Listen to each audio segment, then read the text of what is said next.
Hey guys, Red Pet Mining here. Hope you're doing well. Having a really great day this video. Alright, I wanted to talk to you guys about my 170 HXs. They've been predominantly off over the past, I don't know, month now because GPU mining is just not profitable really that much right now. So I've just run into another solution where these GPUs can actually be utilized. And so spoiler, it's not for crypto mining, it's going to be used for AI or just simply some type of compute job that someone's willing to rent these GPUs out for. So I'm just going to explain to you guys, what I'm planning to do with my 170HXs here and even the server cases that they're in, the GPU Riser R8s. Okay, like Octominers, I want to do some upgrades to them because right now there is a gentleman who is renting out my 170HX rig, just one of them right now, and he's utilizing 100% of the CPU, which is a Intel Celeron,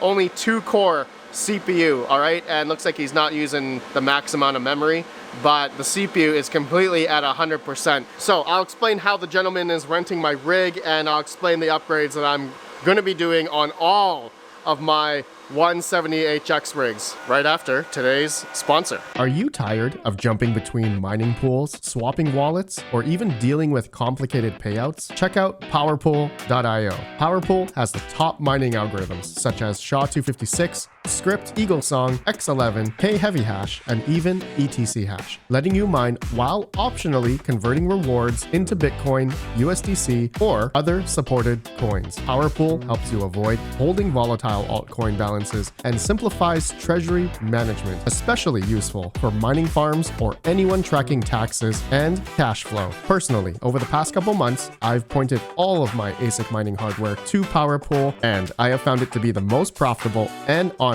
when it comes to their auto conversions and adjustable payout options. If your goal is hash first, settlement later in BTC or stablecoins, PowerPool makes that workflow easy. Don't take my word for it. Test it yourself and sign up today using referral code RPM for 0.5% pool fees from their normal 1% pool fee structure for more coins in your wallet. Check out powerpool.io, link below. Okay, so I just wanted to start off with this. The 170HX, I know some people are going to ask, Red Panda, the 170HX, is it actually good for any type of AI workload? Well, apparently it is, even though it's locked at X1 PCIe lanes, okay, not X16 or anything like that. Apparently the 170HX is pretty good because of the HBM2E memory that it has. So the 170HX is based on the GA100 silicon, similar to the NVIDIA A100 data center GPU. So it excels at tasks requiring massive parallel processing, provided the workload fits within its 8GB HBM2E memory. I do have some 10GB ones, so maybe that's a little bit better. But in fluid dynamics, it is particularly effective for memory-bound simulations such as Fluid X3D, often competing with top-tier GPUs in speed while using less power. So data analysis as well, useful for large-scale data analytics, financial simulations, and matrix computations. All right, so the 170HX is good in that regard. That's why a gentleman hit me up, was asking, hey, Red Panda, I would like to rent your 170HXs for a compute job that fits these for his needs. And so I said, sure, let's do it. And he wanted to rent all of them.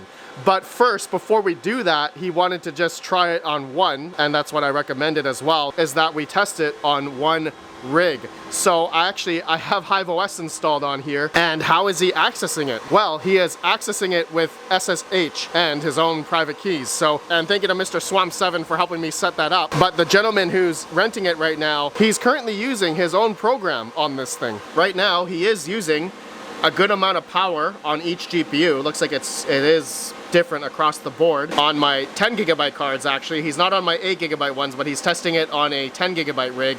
And that's the power consumption at the wall. Since this is an Octo server or Octominer, it does show the exact power at the wall. So he's using about 1,370 watts at the wall. Okay, so pretty good. Like, he's utilizing a decent amount of power for whatever job he's using it for. I believe he's in construction, so it's some type of simulation there. Maybe he will comment on the video, let us know further more information as to why he wants to use the 170HXs, but I don't want to dox him. So I don't know exactly what he's doing, but we did talk about it, and the processor that I have currently and all of these are Celerons. So he said that we're pretty much bottlenecked because of the processor that is in these. So what is going to happen is that I'm going to be upgrading all of the GP Riser R8s with i7s, 4790Ss, as well as 16 gigabytes of DDR3L 1600 megahertz memory, and as well I'm going to upgrade the hard drives, not the SATA hard drives that are all in these currently, but I'm going to upgrade the mSATA that's on the Octominer motherboard. So I may have jumped the gun.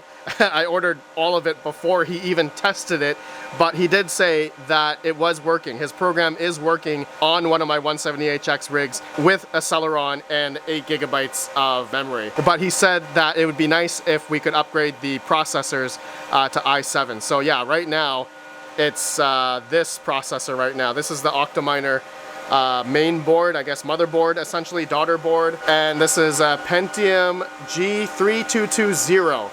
Okay, so this is the Haswell architecture. It's quite old, 4th generation Intel, and so I went ahead and bought on eBay 10 of the i7 4790Ss. So hopefully that should be okay in terms of TDP. Hopefully the VRMs should be able to handle it. I don't know until we try it. I'm getting them in pretty soon. I already got tracking for it, but then I also bought the 16 gigabyte DDR3 memory.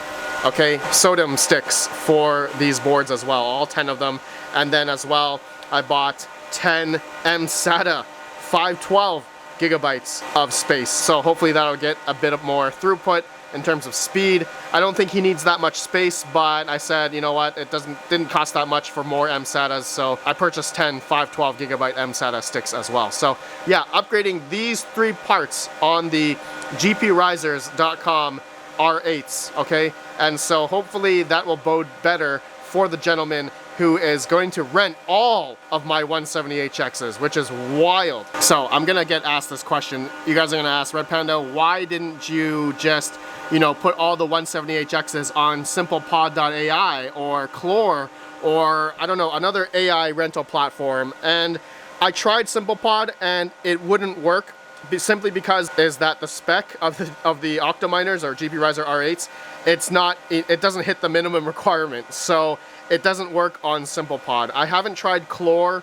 or anything like that. I was going to, but they take a fee. So the way I'm doing it is that we're setting up SSH manually, and he's just connecting that way, and that's all he needs. So I guess in a way I'm circumventing all the fees, and so that's one thing, right? I'm getting paid the full amount of whichever the amount of money that he's wanting to pay me, and hopefully he may rent them for like a year or something. So that would be nice. So we haven't talked about the specifics of, you know, how much am I going to get paid on each rig yet, but once I get them all up and going, and you know, we did do a proof of concept. It does work on one rig, so assuming that it works on all 10 of them, I don't know how much I could get paid, but definitely more than, let's say, crypto mining at this point in time, right? And maybe he could pay me 5 cents or 4 cents per hour per 170HX. I know 8 of them, so you know, you do the math there. Maybe I could make about $5 or $6 a day on each of these 170HX rigs, right? So for anyone that maybe has these, you guys could maybe do so as well. Put them on clore.ai. I was actually thinking of trying Clore, then the gentleman could just rent from there, but I said, you know what, let's just skip the platforms, and then just directly he can connect. And of course, you know, I did all the VLANing and such, static IP. He's got his own IP that'll be designated for all of these. And so yeah, I'm, you know, I guess safeguard in that way. Can't roam my network internally to all the rest of the devices, etc. So yeah, anyways, I just wanted to talk about that, guys. I guess my 170HXs have life again. They're gonna be able to be turned on, and not for crypto mining, unfortunately, which is, we all know GPU mining is still dead for now. That we're now using these for some type of AI workload, GPU rental, all right, for the gentleman that hit me up. So we're gonna see how it goes, and I'll keep you guys updated once I get all those things in, the new CPUs and RAM and hard disks and stuff to upgrade all of these. So yeah, that should be good. The prices of them right now, I'll just show them on the screen here what I bought.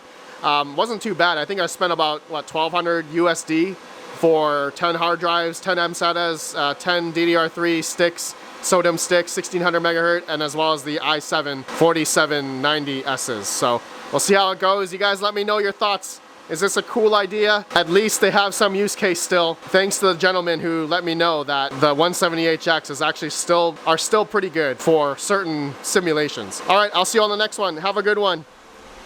Peace out. Peace out. Those processors better work in this Octominer.